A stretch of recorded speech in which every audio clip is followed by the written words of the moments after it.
गुरु रूप गुरु खालसा साध संगत जी, गुरु बख्शी फतेह बुलाओ आखो जी। वाहिगुरु जी का खालसा वाहिगुरु जी की फतेह। जिंदगी जिउण दे कई तरीके हुंदे आ। कुछ लोग जिंदगी जिउंदे आ समय नाल समझौता करके, कुछ लोग जिंदगी जिउंदे विकारां अगे गोडे टेक दिंदे, केवल विकारां विच उलझ के रह जांदे।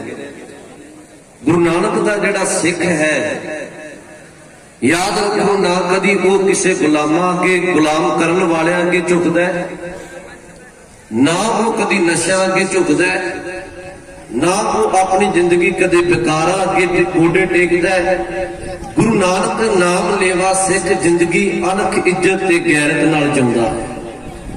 साडे गुरु ने गुरु ग्रंथ साहिब दी बाणी विच 1105 अंग ते गुरु ग्रंथ साहिब दा एक भजन हुंदा है, सूरा सो पहचानिए जो लड़े दीन के हेत।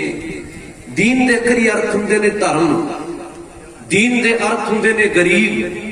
मारे कहन लगे सिख वो सूरमा है जिहड़ा धर्म दी खातर हक सच लई, जिहड़ा साहब कहन लगे गरीबां लई लड़दा। सूरा सो पहचानिए जो लड़े दीन के हेत, पुरजा पुरजा कट मरे कब हूं ना छाड़े खेत। गुरु ग्रंथ साहिब कहंदे सिख पुरजा पुरजा कट सकदे पर धर्म तो पिछे नहीं हटदा। थोड़ा तुसी सुरत ते ध्यान दिओ। मैं तुहानूं तां कहन लगे जे तुसी अपना इतिहास नहीं चेता रखोगे, याद रखो साडे आउण वाला समा सुखाड़ा नहीं बनना। घल्लूघारा शब्द आप जी ने सुनिया होएगा। दुनिया में बड़े घल्लूघारे वरते, पर सिख धर्म लई 3 वारी घल्लूघारा वरतिया। सिख धर्म ते उंज घल्लूघारे दा आखरी अर्थ हुंदा है सर्वनाश कर देना।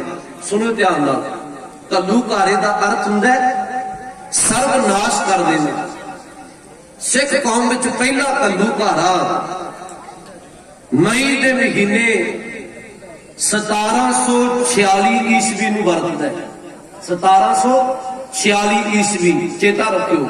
हुंदा की है कि एक सिखां दा जथा नाल मातावां भैणां सिख जथा एमनाबाद के इलाके विच गुजर रहा सी। एमनाबाद के इलाके विच एक बद्दो की सूइयां इलाका पैंदा है, पिंड पैंदा है। गुरु के सिख बद्दो की सूइयां दे अंदर प्रसाद पानी तैयार कर रहे सी। लाहौर का हाकम सी, ओदा जिहड़ा एहलकार सी ओदा नाम सी लखपत राय। ध्यान नाल सुनियो, लखपत राय का छोटा भरा सी जसपत राय। जसपत राय ने अपनी फौज लिया के लंगर बना के छकदे हुए सिखां नूं आके घेरा पाड़िया ते सिखां नूं कहन लगे भी तुसीं इत्थों चले जाओ। गुरु के सिखां आख्या भी भलिया प्रसादा तैयार हो रहा है, कईयां ने छक लिया, कईयां ने छकने ते असीं ते अगां नूं वध जाणे प्रसादा छक के ते साडे अंदर कोई इस तरह की भावना नहीं, असीं चले जावांगे। पर वक्ती हाकम सी जसपत राय। जसपत राय की भावना सिखां नूं मुलिया मेट करन दी सी। उहने जदों इह भावना दिखाई भी मैं सिखां ते कोई सख्ती करा जां इहनां नूं नुकसान पहुंचावां। याद रखो इतिहास में एक सिख का नाम होंदा है भाई निबाहू संघ रंगरेटा। भाई निबाहू सिंह। जदों पता लगे भी जसपत राय बिन मतलब तो उलझदा है, हाथी ते सवार सी जसपत राय। भाई निबाहू सिंह ने हाथी की पूछ पकड़ के हाथी ते असवार होके इको बार कीता जसपत राय की धौन ला के बड़ा मारी मौत के घाट उतार। फौज दी खिलर गई, चली गई, दौड़ गई। हुण एदा भरा सी, ध्यान नाल सुनियो, ओ सी लखपत राय, लाहौर का दीवान। लखपत राय ने अपने सिर तो पग लाई ते यही खान एक गल कहते, जिन्ना समा मैं अपने भरा का बदला ना लवां मैं सिर ते पग नहीं रखनी। फिर तुहानूं चेता होवे गुरदासपुर दे लागे, ये गल्लां बड़े ध्यान गोचरे रखण वाली है। गुरदासपुर दे लागे मई दे महीने ਛੰਭ ਪੈਂਦਾ ਉੱਥੇ ਅੱਜ ਵੀ, ਕਾਹਨੂੰ ਬਾਣ ਦਾ ਛੰਭ।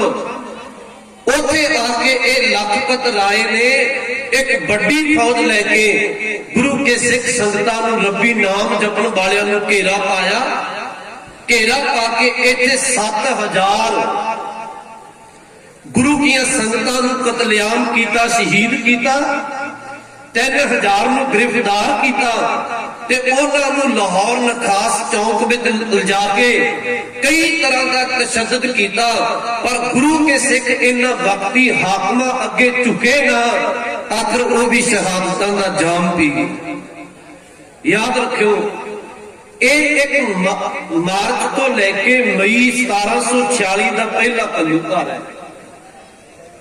ਪਰ ਜਿਹੜੇ ਸਿੱਖ ਸਨ ਨਾ, ਉਹ ਵਕਤੀ ਹਾਕਮ ਅੱਗੇ ਝੁਕੇ ਨਹੀਂ। ਦੂਸਰਾ ਉਦਾਹਰਨ, ਦੂਜਾ ਜਿਹੜਾ ਘੱਲੂਘਾਰਾ ਵਰਤਦਾ ਹੈ, ਉਹ 5 ਫਰਵਰੀ 1762 ਈਸਵੀ। ਆ ਨੌਜਵਾਨ ਬੈਠੇ ਨੇ, ਤੁਸੀਂ ਚੇਤਾ ਰੱਖਿਓ, ਮੈਂ ਤੁਹਾਨੂੰ ਬੜੀ ਨੁਕਤੇ ਦੀ ਗੱਲ ਦੱਸਣ ਲੱਗਿਆ। 1761 ਈਸਵੀ ਅੰਦਰ ਅਕਤੂਬਰ ਦੇ ਮਹੀਨੇ ਸਿੱਖਾਂ ਨੇ ਸਰਬੱਤ ਖਾਲਸਾ ਬਣਾਇਆ। ਉੱਥੇ ਵਿਚਾਰ ਵਟਾਂਦਰੇ ਕੀਤੇ ਗਏ ਕਿ ਪੰਜਾਬ ਦਾ, ਮਨੁੱਖਤਾ ਦਾ, ਸਮਾਜ ਦਾ ਭਲਾ ਕਿਵੇਂ ਕੀਤਾ ਜਾਏ। ਉੱਥੇ ਨਾਲ ਇਹ ਫੈਸਲੇ ਕੀਤੇ ਗਏ ਕਿ ਜਿਹੜੇ ਲੋਕ ਸਿੱਖੀ ਵਿੱਚ ਗਦਾਰ ਹੈ, ਗਦਾਰਾਂ ਨੂੰ ਸੋਧਾ ਲਾਇਆ ਜਾਏ। ਉਹਨਾਂ ਗਦਾਰਾਂ ਵਿੱਚੋਂ ਇੱਕ ਆਕਲ ਦਾਸ ਨਰਿੰਜਨੀਆ, ਇੱਕ ਹਰ ਭਗਤ ਨਰਿੰਜਨੀਆ। ਜਦੋਂ ਗੁਰੂ ਕੇ ਸਿੱਖ ਇੱਥੇ ਸੋਧਾ ਲਾਉਣ ਆਏ, ਬਖਤੀ ਗਦਾਰ ਸਾਡੇ ਵਿੱਚ ਅੱਜ ਵੀ ਨੇ। ਤੁਹਾਨੂੰ ਪਤਾ ਹੈ ਕਿੰਨੇ ਲੋਕ ਨੇ ਜਿਨ੍ਹਾਂ ਪੰਜਾਬ ਦਾ ਖਾਧਾ, ਪੰਜਾਬ ਦੇ ਲੋਕਾਂ ਦੇ ਸਿਰਾਂ ਤੇ ਉਹਨਾਂ ਨੇ ਐਸ਼ੋ ਪ੍ਰਸਤੀ ਕੀਤੀ, ਤੇ ਪਰ ਅੱਜ ਪੰਜਾਬ ਦੇ ਲੋਕਾਂ ਦੇ ਹੱਥਾਂ ਵਿੱਚ ਹਾਂ ਦਾ ਨਾਰਾ ਮਾਰਨ ਨੂੰ ਵੀ ਤਿਆਰ ਨਹੀਂ ਹੈ। ਖਿਆਲ ਰੱਖੋ ਇਸ ਗੱਲ ਦਾ। ਮੈਂ ਬੇਨਤੀ ਕਹਿਣ ਲੱਗਿਆ ਸਰ, ਖਾਲਸੇ ਨੇ 27 ਅਕਤੂਬਰ 1761 ਈਸਵੀ ਨੂੰ ਅੰਮ੍ਰਿਤਸਰ ਸਾਹਿਬ ਦੀ ਧਰਤੀ ਤੇ ਇੱਕ ਸਰਬੱਤ ਖਾਲਸਾ ਬੁਲਾਇਆ। ਸਰਬੱਤ ਖਾਲਸਾ ਤਾਂ ਬੁਲਾਇਆ ਜਾਂਦਾ ਸੀ, ਸਾਡੀ ਕੌਮ ਦਾ, ਸਾਡੀ ਮਨੁੱਖਤਾ ਦਾ ਭਲਾ ਕਿਵੇਂ ਕੀਤਾ ਜਾ ਸਕੇ, ਕਿਵੇਂ ਸਾਡੀ ਪੀੜ੍ਹੀ ਨੂੰ ਚੰਗੇ ਰਾਹ ਤੁਰਿਆ ਜਾ ਸਕੇ। ਜਿੱਥੇ ਇਹ ਵਿਚਾਰਾਂ ਹੋਈਆਂ, ਉੱਥੇ ਇਹ ਵਿਚਾਰ ਕੀਤੀ ਵੀ ਜਿਹੜੇ ਸਿੱਖੀ ਦੇ ਗਦਾਰ ਲੋਕ ਨੇ, ਉਹਨਾਂ ਨੂੰ ਸੋਧਾ ਲਾਇਆ ਜਾਏ। ਚਲੋ ਜੀ, ਹਰ ਭਗਤ ਨਰਿੰਜਨੀਆ, ਆਕਲ ਦਾਸ ਵਰਗਿਆਂ ਨੂੰ ਜਦੋਂ ਸਿੱਖ ਸੋਧਾ ਲਾਉਣ ਆਏ ਤੇ ਗਦਾਰਾਂ ਨੂੰ ਵਕਤੀ ਹਾਕਮਾਂ ਦੀ ਸ਼ਹਿ ਸੀ। ਇਹਨਾਂ ਫਿਰ ਇੱਕ ਮਾਹੌਲ ਘੜਿਆ। 5 ਫਰਵਰੀ 1762 ਈਸਵੀ ਨੂੰ ਮਲੇਰਕੋਟਲੇ ਦੇ ਲਾਗੇ ਦੋ ਪਿੰਡ ਨੇ, ਕੁੱਪ ਰਹੀੜਾ, ਇਕੱਠੇ ਨਾਮ ਲੈ ਦਿੱਤਾ ਜਾਂਦਾ ਕੁੱਪ ਰਹੀੜਾ। 5 ਫਰਵਰੀ 1762 ਈਸਵੀ ਨੂੰ ਕੁੱਪ ਰਹੀੜੇ ਦੇ ਮੈਦਾਨ ਵਿੱਚ ਜੰਗਲ ਵਿੱਚ ਗੁਰੂ ਕੇ ਸਿੱਖਾਂ ਨੂੰ ਘੇਰਾ ਪਾ ਲਿਆ। ਤੁਹਾਨੂੰ ਪਤਾ ਹੋਵੇ ਕਿ ਇੱਕ ਦਿਨ ਦੇ ਅੰਦਰ 40,000 ਸਿੱਖਾਂ ਦਾ, ਬੇਦੋਸ਼ੀਆਂ ਦਾ ਕਤਲੇਆਮ ਕਰਕੇ ਸ਼ਹੀਦ ਕੀਤਾ ਗਿਆ।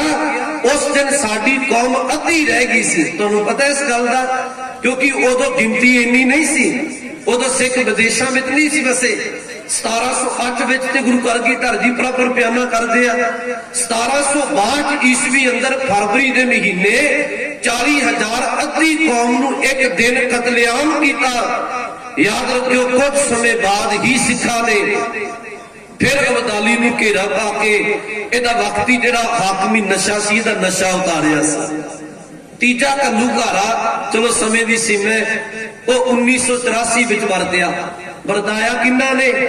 ਜਿਨ੍ਹਾਂ ਨੇ 1947-92 ਨੇ ਪੰਡਤ ਜਵਾਹਰ ਲਾਲ ਨਹਿਰੂ, ਮਹਾਤਮਾ ਗਾਂਧੀ ਵਰਗਿਆਂ ਨੇ ਇਹ ਕਿਹਾ ਕਿ ਸਿੱਖੋ, ਤੁਹਾਡੀਆਂ ਕੁਰਬਾਨੀਆਂ ਬੜੀਆਂ, ਤੁਹਾਡੀਆਂ ਕੁਰਬਾਨੀਆਂ ਨੂੰ ਸਜਦਾ ਹੈ। ਗੁਰਦੁਆਰਾ ਸੀਸ ਗੰਜ ਸਾਹਿਬ ਦਿੱਲੀ ਖਲੋ ਕੇ ਮਹਾਤਮਾ ਗਾਂਧੀ ਕਹਿੰਦਾ ਰਿਹਾ ਇਹ ਗੱਲ ਕਿ ਸਿੱਖੋ, ਤੁਹਾਡੀਆਂ ਕੁਰਬਾਨੀਆਂ ਬੜੀਆਂ, ਅਸੀਂ ਪਹਿਲ ਦੇ ਆਧਾਰ ਤੇ ਤੁਹਾਨੂੰ ਆਜ਼ਾਦੀ ਦਾ ਨਿੱਘ ਦੇਵਾਂਗੇ। ਜੋ ਸਿੱਖ ਮੰਗਣਗੇ, ਪਹਿਲ ਸਿੱਖਾਂ ਦੀ ਹੈ, ਬਾਅਦ ਵਿੱਚ ਦੂਜਿਆਂ ਦੀ ਗੱਲ ਕੀਤੀ ਜਾਏਗੀ। ਅੱਜ ਸਾਨੂੰ ਉਹੀ ਲੋਕ ਜਿਨ੍ਹਾਂ ਲਈ ਕਦੀ ਗੁਰੂ ਤੇਗ ਬਹਾਦਰ ਸਾਹਿਬ ਸੱਚੇ ਪਾਤਸ਼ਾਹ ਮਹਾਰਾਜ ਨੇ ਚਾਂਦਨੀ ਚੌਕ ਵਿੱਚ ਆਪਣਾ ਆਪ ਕੁਰਬਾਨ ਕਰ ਦਿੱਤਾ, ਅੱਜ ਉਹੀ ਲੋਕ ਤਾਕਤ ਤੇ ਬੈਠੇ ਦੇਖੋ ਸਾਨੂੰ ਕਿਹੋ ਜਿਹਾ ਆਜ਼ਾਦੀ ਦਾ ਨਿੱਘ ਦੇਣ ਦੀਆਂ ਗੱਲਾਂ ਕਰਦੇ ਆ। ਮੈਂ ਬੇਨਤੀ ਤੁਹਾਨੂੰ ਕਰਾਂਗਾ, ਮਾਰਨ ਦੇ ਕਈ ਢੰਗ ਹੁੰਦੇ ਨੇ। ਕਦੀ ਵਕਤੀ ਹਾਕਮ ਸਰੀਰਕ ਰੂਪ ਵਿੱਚ ਮਾਰਦਾ ਹੈ, ਕਦੀ ਸਮਾਜਿਕ ਰੂਪ ਵਿੱਚ ਮਾਰਦਾ ਹੈ। ਅੱਜ ਇਹ ਲੋਕ ਸਾਨੂੰ ਆਰਥਿਕ ਰੂਪ ਵਿੱਚ ਮਾਰ ਕੇ ਇਹ ਚਾਹੁੰਦੇ ਨੇ ਵੀ ਇਹਨਾਂ ਨੂੰ ਕਿਰਕ ਕਰਨ ਵਾਲੇ ਲੋਕਾਂ ਦੇ ਹੱਥ ਵਿੱਚ ਭਾਂਡਾ ਪਕੜਾ ਕੇ ਮੰਗਤਾ ਬਣਾ ਦੀ। ਸਮੇਂ ਦੀ ਸੀਮਾ ਮੈਂ ਬੇਨਤੀ ਇਹ ਕਰਾਂਗਾ, ਤੁਸੀਂ ਗੁਰੂ ਗ੍ਰੰਥ ਸਾਹਿਬ ਜੀ ਦੀ ਬਾਣੀ ਦਾ ਪੱਲਾ ਪਕੜੋ। ਇਹ ਜਿਹੜਾ ਕਿਸਾਨੀ ਸੰਘਰਸ਼ ਹੈ ਵੱਧ ਚੜ ਕੇ ਇਹ ਸਿਆਸਤ ਹੁੰਦੀ ਹੈ। ਟੈਂਦੀ ਕਲਾ ਦੀ ਗੱਲ ਸਿੱਖ ਕਦੀ ਨਹੀਂ ਕਰਦਾ। ਆ ਪਹਿਲਾਂ ਕਹਿ ਰਹੇ ਸਨ ਇਹ ਖੁਦ ਲੋਕ ਹੁੰਦੇ ਨੇ ਹੁਣ ਕੁਝ ਨਹੀਂ ਬਣਨਾ ਜੀ, ਹੁਣ ਇਸ ਤਰ੍ਹਾਂ ਹੋ ਜਾਏਗਾ, ਮੋਦੀ ਨੇ ਮੰਨਣਾ ਨਹੀਂ। ਐਸੀ ਕੋਈ ਗੱਲ ਨਹੀਂ। ਸਿੱਖ ਕਦੀ ਵੀ ਆਪਣੇ ਹਿਰਦੇ ਵਿੱਚ ਨਿਰਾਸ਼ਤਾ ਨਹੀਂ ਲੈ ਕੇ ਆਉਂਦਾ। ਗੁਰੂ ਦਾ ਸਿੱਖ ਹਰ ਵੇਲੇ ਚੜ੍ਹਦੀ ਕਲਾ ਵਿੱਚ ਰਹਿੰਦਾ ਹੈ। ਆ ਨੌਜਵਾਨ ਵੀਰ ਬੈਠੇ ਨੇ, ਉਦਮ ਕਰੋ, ਤੁਸੀਂ ਚੰਗੀਆਂ ਵਿਚਾਰਾਂ ਕਰੋ, ਆਪਣੇ ਪਰਿਵਾਰਾਂ ਵਿੱਚ ਦੋਸਤਾਂ ਮਿੱਤਰਾਂ ਵਿੱਚ ਬਹਿ ਕੇ ਆਪਣੀ ਹਿਸਟਰੀ ਨੂੰ ਬਾਚੋ, ਆਪਣੇ ਇਤਿਹਾਸ ਨੂੰ ਚੇਤਾ ਰੱਖੋ, ਗੁਰੂ ਗ੍ਰੰਥ ਸਾਹਿਬ ਜੀ ਦੀ ਬਾਣੀ ਦਾ ਪੱਲਾ ਪਕੜੋ। ਕਿਸਾਨ ਮਜ਼ਦੂਰ ਏਕਤਾ ਜਿਹੜਾ ਇਹ ਸੰਘਰਸ਼ ਚੱਲ ਰਿਹਾ ਹੈ, ਮੇਰੀ ਅਰਦਾਸ ਹੈ ਗੁਰੂ ਗ੍ਰੰਥ ਸਾਹਿਬ ਅੱਗੇ ਸਾਰੇ ਅਰਦਾਸ ਕਰੀਏ, ਮਹਾਰਾਜ ਕਿਰਪਾ ਕਰਨਗੇ, ਇਹ ਚੜ੍ਹਦੀ ਕਲਾ ਵਿੱਚ ਮੋਰਚਾ ਜਾਏਗਾ, ਗੁਰੂ ਕੇ ਖਾਲਸੇ ਦੀ ਫਤਿਹ ਹੋਵੇਗੀ। ਇੰਨੀਆਂ ਕੁ ਬੇਨਤੀਆਂ ਪ੍ਰਵਾਨ ਕਰਿਓ। ਭੁੱਲ ਚੁੱਕ ਦੀ ਖਿਮਾ ਦੀ। ਵਾਹਿਗੁਰੂ ਜੀ ਕਾ ਖਾਲਸਾ, ਵਾਹਿਗੁਰੂ ਜੀ ਕੀ ਫਤਿਹ।